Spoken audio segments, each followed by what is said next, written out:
எங்க கூப்பிட்டாலும் வரமாட்டா, குரூப் மெசேஜையே பார்க்க மாட்டா. பொண்ணு வந்து இது என்ன மெடிக்கல், பையன் வந்து இன்ஜினியரிங், வயசான மாமனார், அந்த ஆள் வந்து குஜராத்ல இருக்காரு ஏதோ ஒரு கம்பெனியில. இந்த மாதிரி எல்லாமே பாத்துக்கா.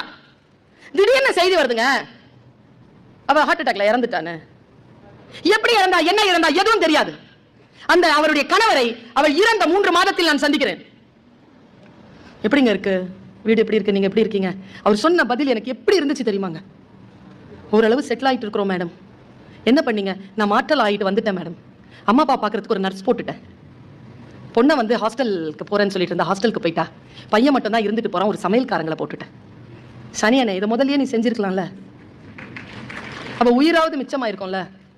போயிட்டாலே எல்லாம். நான் இப்ப கேள்விப்படுறேன், முந்தானத்து அமெரிக்காலியா ரஷ்யாலியான்னு தெரியல, ஒரு ரோபோ தற்கொலை பண்ணிக்கிச்சான். கேள்விப்பட்டீங்களா? என்ன காரணம்?